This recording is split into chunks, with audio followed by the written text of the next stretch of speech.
الحمد لله رب العالمين والعاقبة للمتقين والصلاة والسلام على سيد الأنبياء والمرسلين أما بعد فأعوذ بالله من الشيطان الرجيم بسم الله الرحمن الرحيم ومن يقنت منكن لله ورسوله وتعمل صالحا نؤتها أجرها مرتين وأعتدنا لها رزقا كريما صدق الله وصدق رسوله النبي الكريم ونحن على ذلك لمن الشاهدين والشاكرين والحمد لله رب العالمين اللهم صل على محمد وعلى آل محمد كما صليت على إبراهيم وعلى آل إبراهيم إنك حميد مجيد اللهم بارك على محمد وعلى آل محمد كما باركت على إبراهيم وعلى آل إبراهيم إنك حميد مجيد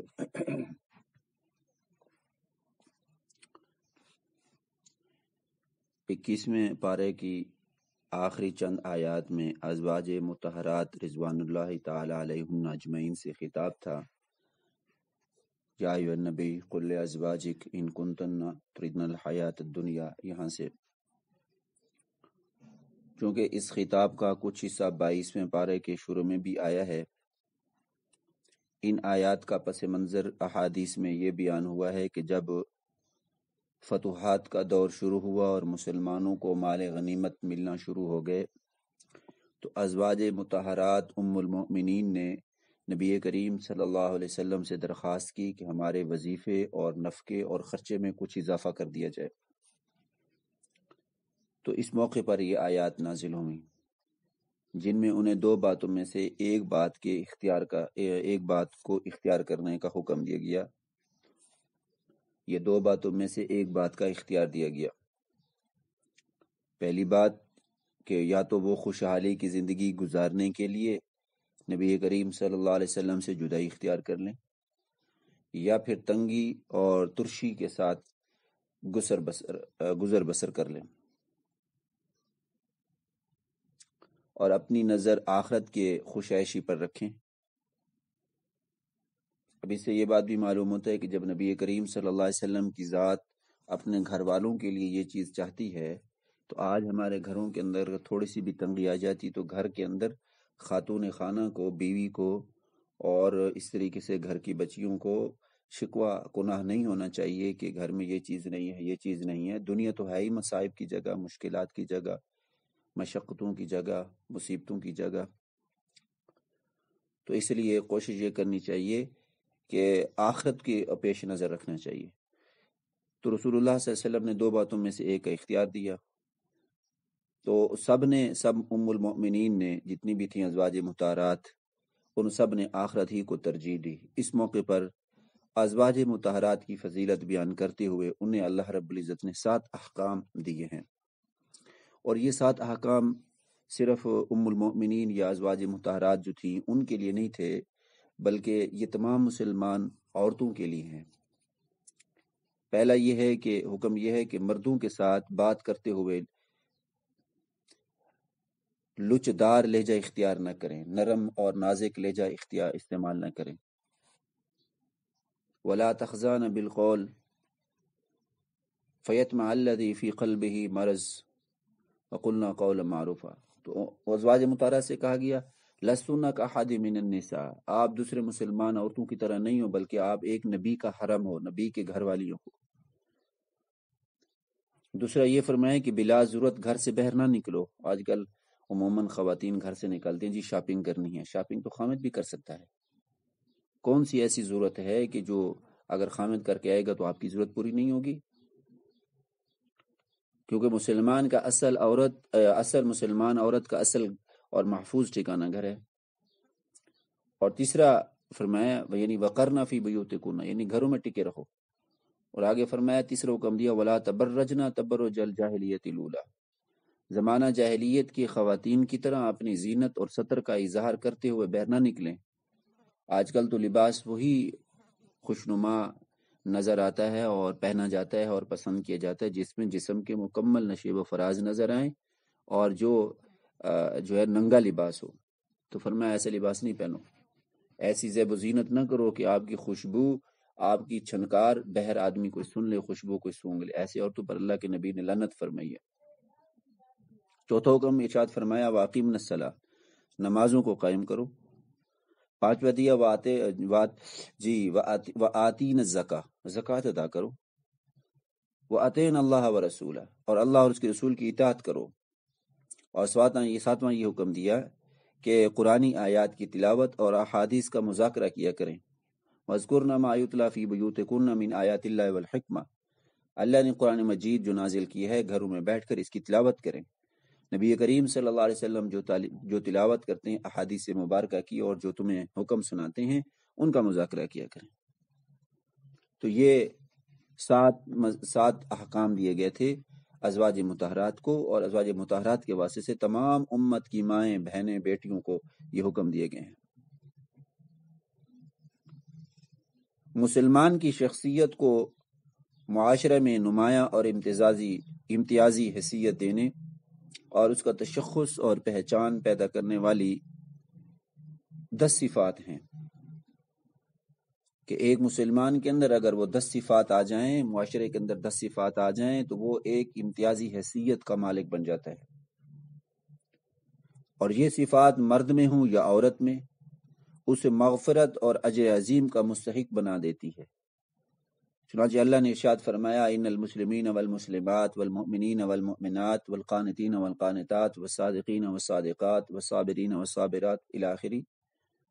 پہلی صفت اسلام، دوسری صفت ایمان، تیسری صفت قنوت یعنی دائمی طاعت جس کو کہتے ہیں، اور چوتھی صفت صدق و صبر خشوع، والصابرین والصابرات والخاشعین والخاشعات والصادقین والصادقات، اور ایک فرمایا والمتصدقین والمتصدقات، صدقہ کرنے والے مرد ہوں یا صدقہ کرنے والی عورتیں ہوں، روزہ رکھنے والے مرد ہوں یا روزہ رکھنے والے عورت ہوں، والحافظین فروجہم والحافظات، شرمگاہ کی حفاظت کرنے والے مرد ہوں یا عورتیں ہوں، والذاکرین اللہ کثیرا والذاکرات، اللہ کے ذکر کو کرنے والے زیادہ مرد ہوں، اللہ کا کثرت سے کرنے والا جو ہے ذکر کو کثرت سے کرنے والے مرد ہوں یا عورتیں ہوں۔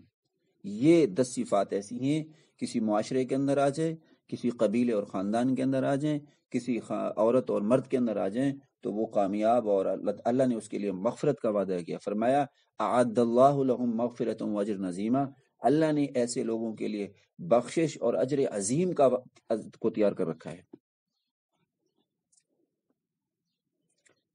اس کے بعد سورۃ احزاب میں اس مشہور واقعے کی طرف اشارہ ہے جس کی وجہ سے رسول اللہ صلی اللہ علیہ وسلم کو مخالفین سے سخت تنقید اور طعن و تشنیع کا نشانہ بنایا تھا، اور وہ واقعہ یہ ہوا تھا کہ جب آپ صلی اللہ علیہ وسلم کے منہ بولے بیٹے زید بن حارثہ رضی اللہ تعالیٰ عنہ کا نکاح آپ کی پھوپھی زاد بہن زینب بنت جحش رضی اللہ تعالیٰ عنہ کے درمیان ہوا تھا، اور پھر وہ کسی وجہ سے نباہ نہ ہو سکا اور ان کے درمیان جدائی واقع ہو گئی تھی، تو اللہ کے حکم سے خود آپ صلی اللہ علیہ وسلم نے جناب سیدنا زینب رضی اللہ تعالیٰ عنہ سے نکاح کر لیا۔ اس پر بڑا شور تھا کہ محمد صلی اللہ علیہ وسلم نے اپنے منہ بولے بیٹے کی بیوی سے شادی کر لی، جبکہ جاہلی تصور میں یہ نکاح حرام تھا۔ اللہ فرماتے ہیں کہ یہ نکاح خود ہم نے کروایا تھا، یعنی گویا نبی علیہ الصلوۃ والسلام کا نکاح جناب سیدنا زینب بنت جحش رضی اللہ تعالی عنہ سے خود اللہ رب العزت نے کروایا، اور کس لیے کروایا؟ تاکہ آئندہ متبنہ کی متعلقہ بیوی کے ساتھ نکاح کرنے میں مسلمانوں کے لیے کوئی حرج نہ رہے۔ لہذا یہ جو متبنہ ہوتا ہے یہ حقیقی بیٹا نہیں ہوتا کہ اس کو حقیقی بیٹا سمجھ لیا جائے۔ یہاں ضمنی طور پر یہ بات بھی جان لی جائے کہ اسلام اور پیغمبر اسلام کے مخالفین نے ہمارے آقا صلی اللہ علیہ وسلم کی کثرت ازدواج میں معاذ اللہ شہوت پرستی کے عنصر کو بنیادی وجہ قرار دینے کی ناکام اور ناپاک کوشش کی ہے کہ رسول اللہ صلی اللہ علیہ وسلم نے معاذ اللہ بڑی زیادہ شادیاں اس لیے کی تھیں گویا آپ صلی اللہ علیہ وسلم پر معاذ اللہ شہوت غالب تھی۔ یہاں اگر 2 بنیادی نقطوں کو ملحوظ رکھا جائے تو اعتراضات دفع ہو جائیں گی اور ان کی لغویت ظاہر ہو جائے گی۔ پہلا نقطہ یہ ہے کہ آپ نے اپنی بھرپور جوانی میں ایک ایسی خاتون کے ساتھ شادی کی تھی کہ جو عمر میں آپ صلی اللہ علیہ وسلم سے تقریباً دگنی تھی۔ آپ صلی اللہ علیہ وسلم کی عمر 22 سال 25 سال تھی، جبکہ سیدنا خدیجہ رضی اللہ تعالیٰ عنہ کی عمر اس وقت 40 سال تھی۔ اگر آپ صلی اللہ علیہ وسلم پر شہوت غالب ہوتی جیسا کہ مخالفین کہتے ہیں تو آپ وسلم کو اس عمر میں تو کئی شادیاں کرنی چاہیے تھیں، اور پھر اپنی ہم عمر کے ساتھ کرنی چاہیے تھی، یا کم از کم آپ سے چھوٹی سے کرنی چاہیے تھی۔ پھر آپ صلی اللہ علیہ وسلم نے جب تک جناب سیدنا خدیجہ رضی اللہ تعالیٰ عنہ ام المؤمنین زندہ رہیں، آپ نے کسی دوسری خاتون کو اپنے عقد میں قبول نہیں کیا۔ حضرت خدیجہ رضی اللہ تعالیٰ عنہ کے علاوہ جتنی خواتین سے بھی آپ نے شادیاں کی ہیں وہ بڑھاپے کی حدود میں قدم رکھنے یعنی 50 سال کی عمر کے بعد کی ہیں۔ دوسرا نقطہ یہ بھی ہے کہ سیدنا عائشہ صدیقہ رضی اللہ تعالیٰ عنہ کے علاوہ آپ کی کوئی بیوی بھی کنواری نہیں تھی، ساری کی ساری بیوہ تھیں۔ اگر معاذ اللہ کثرت ازدواج سے آپ کا مقصد شہوت پرستی ہوتا تو آپ یہ شادیاں جوانی میں اور باکرہ لڑکیوں سے کرتے نا، آپ نے تو باکرہ کنواریاں لڑکیوں سے تو نہیں کی شادی۔ حقیقت یہ ہے کہ تعدد ازدواج میں تعلیمی، تشریعی، اجتماعی اور سیاسی حکمتیں پوشیدہ تھیں۔ رسول اللہ صلی اللہ علیہ وسلم کی گھر کی زندگی امت کے ہاں کیسے آتی؟ آپ صلی اللہ علیہ وسلم گھر کے اندر بیویوں کے ساتھ کس طرح کا حسن سلوک کرتے تھے، کیا حکم دیتے تھے، کیا معاملات ہوتے ہیں عورتوں کے مخصوص مسائل کیا ہوتے ہیں، یہ کیسے آتے امت کے اندر، یہ کون سمجھاتا؟ آپ صلی اللہ علیہ وسلم کی ازواج مطہرات رضوان اللہ تعالی علیہن اجمعین کے ہی واسطے سے آیا، تو مقصود تھا اسلام کا مکمل ہونا، دین کا مکمل ہونا، اور وہ رسول اللہ صلی اللہ علیہ وسلم کی ازواج کے ساتھ بھی ہوا ہے۔ نبی کریم صلی اللہ علیہ وسلم کی صورت میں مومنین کو اللہ تعالیٰ نے جو نعمت عظمیٰ عطا فرمائی ہے، اللہ تعالیٰ نے اس کی یاد دہانی بھی کرائی اور آپ کے 5 امتیازی اوصاف بھی ذکر کیے۔ پہلی صفت یہ بیان فرمائی کہ آپ اپنی امت پر اور دوسری امتوں پر قیامت کے دن گواہی دیں گے۔ یا ایھا النبی انا ارسلناک شاہدا وبشرا ونذیرا وداعیا الی اللہ باذنہ وسراجا منیرا، کیونکہ پوری دنیا کے انسان آپ کی امت میں شامل ہیں۔ جنہوں نے ایمان قبول کر لیا وہ امت اجابت میں شامل ہیں، اور جنہوں نے ایمان قبول نہ کیا وہ امت دعوت میں داخل ہیں۔ گویا امت کی 2 قسمیں ہیں، ایک امت وہ ہے جو آپ صلی اللہ علیہ وسلم کو نبی مانتی ہے، آپ صلی اللہ علیہ وسلم پر ایمان لاتی ہے، اس کو امت اجابت کہتے ہیں، ان پر آپ صلی اللہ علیہ وسلم کی بات کو ماننا فرض اور واجب ہے۔ اور دوسری امت دعوت ہے، جو کافر ہیں، مسلمان نہیں ہیں، ان تک بات کو پہنچانا فرض ہے۔ اہل ایمان کو آپ سعادت اور جنت کی بشارت دینے والے ہیں، مبشرہ، اور کفار اور فجار کو اللہ کی عذاب اور ہلاکت سے ڈرانا آپ کی ذمہ داری ہے، ونذیرہ اسی کا نام ہے۔ اور آپ نیکی، اصلاح، اخلاق حسنہ اور استقامت کی دعوت دینے والے ہیں۔ آپ کی دعوت نہ تو دنیا کی دعوت تھی، نہ اقتدار کی تھی، نہ مال غنیمت جمع کرنے کی، اور نہ ہی پیسے اور زمین و زر کی تھی، قوم اور عصبیت کی، بلکہ آپ کی دعوت اللہ تعالیٰ کی رضا کے لیے تھی، اور جس کا مقصد کیا تھا؟ صرف اور صرف اصلاح اور اصلاح، اپنی خیر خواہی اور مخلوق کی خیر خواہی، اس کے علاوہ کچھ نہیں تھا۔ اور اس میں کیا شک ہے کہ انبیاء کے اعمال میں سب سے افضل عمل دعوت ہی ہے۔ خود رب تعالیٰ فرماتے ہیں، اور اس سے زیادہ اچھی بات والا کون ہو سکتا ہے جو اللہ تعالیٰ کی طرف بلائے، ومن احسن قولا ممن دعا الی اللہ وعمل صالحا، نیک کام کرے اور یہ کہے اننی من المسلمین، میں مسلمانوں میں سے ہوں۔ آپ سراج منیر ہیں، آپ کے پرنور وجود سے ظلمتیں دور ہوئیں، شبہات کا ازالہ ہوا۔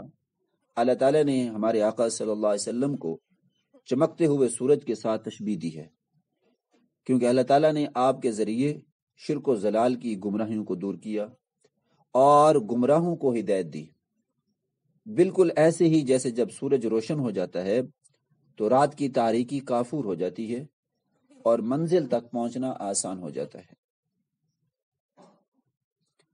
سورہ احزاب میں وہ آداب بھی بیان کیے گئے ہیں جن آداب سے زمانہ جاہلیت میں لوگ ناواقف تھے۔ ان میں سے 3 آداب مذکور ہوئے۔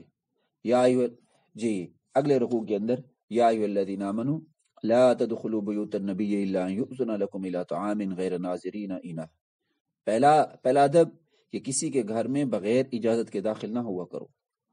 دوسرا ادب، اگر کھانے کی دعوت دی جائے تو کھانے سے فارغ ہو کر اٹھ جایا کرو، باتوں میں مشغول ہو کر صاحب خانہ کا وقت مت ضائع کیا کرو۔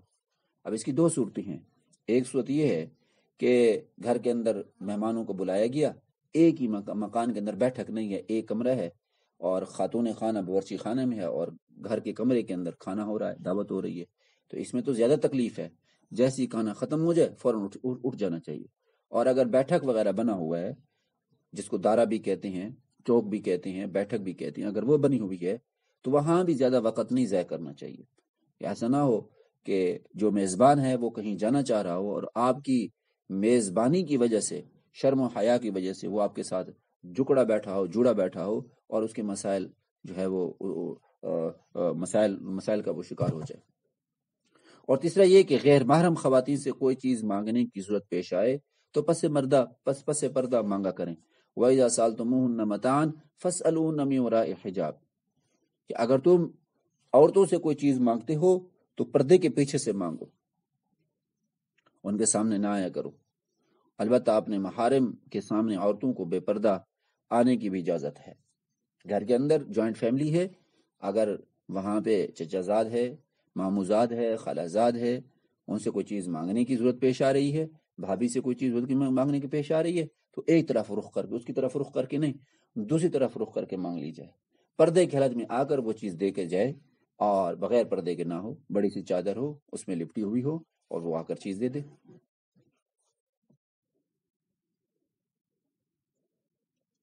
ازواج مطہرات کی حرمت بیان کرنے کے بعد اللہ عز و جل نے حضور علیہ الصلوۃ والسلام کی عظمت و تقریم بیان فرمائی اور اہل ایمان کو آپ صلی اللہ علیہ وسلم پر درود بھیجنے کا حکم دیا۔ ان اللہ و ملائکتہ یصلون علی النبی یا ایھا الذین آمنوا صلوا علیہ وسلموا تسلیما۔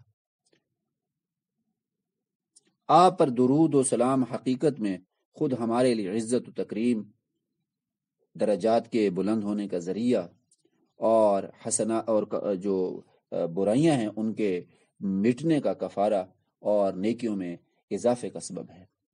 یاد رکھیے، یہ درود شریف ایک ایسی نیکی ہے جس کے قبول ہونے میں ذرہ برابر بھی شک نہیں ہے، اس لیے درود شریف کی کثرت رکھا کریں۔ اللہم صلی علی محمد وعلی آل محمد کما صلیت علی ابراہیم وعلی آل ابراہیم، اور اگر درود نہیں آتا تو صلی اللہ علیہ وسلم پڑھا کریں۔ حضرت ابو طلحہ رضی اللہ تعالیٰ عنہ سے روایت ہے کہ ایک دن رسول اللہ صلی اللہ علیہ وسلم تشریف لائے تو آپ کے چہرے مبارک پر خوشی کے آثار تھے۔ صحابہ نے عرض کیا، یا رسول اللہ، آج ہم چہرہ انور پر خوشی کے غیر معمولی آثار دیکھ رہے ہیں۔ تو آپ صلی اللہ علیہ وسلم نے فرمایا، آج میرے پاس فرشتہ آیا تھا، اس نے کہا، اے محمد صلی اللہ علیہ وسلم، کیا آپ اس بات سے خوش نہیں ہیں کہ اللہ عز و جل کہتے ہیں، آپ کی امت میں سے جو کوئی آپ پر ایک بار درود بھیجے گا میں اس پر 10 رحمتیں نازل کروں گا۔ وہ رسول اللہ صلی اللہ علیہ وسلم پر ایک بار درود بھیجنے سے اللہ کی 10 رحمتیں نازل ہوتی ہیں، اور جو کوئی ایک بار سلام بھیجے گا میں اس پر 10 بار سلامتی نازل کروں گا۔ میں نے فرشتوں کو جواب دیا کہ ہاں میں خوش ہوں۔ اگلی آیات میں امہات المؤمنین پر حجاب کی فرضیت کا حکم نازل ہوا، پردے کی فرضیت کا حکم نازل ہوا، اور یہ صرف ام المؤمنین پر نہیں ہے۔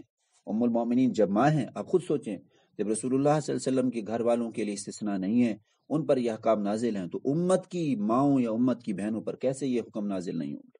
تمام خواتین پر یہ حکم نازل ہیں۔ چنانچہ ارشاد فرمایا، یا ایھا النبی قل لازواجک و بناتک و نساء المؤمنین یدنین علیہن من جلابیبہن ذلک ادنی ان یعرفن فلا یؤذین وکان اللہ غفورا رحیما۔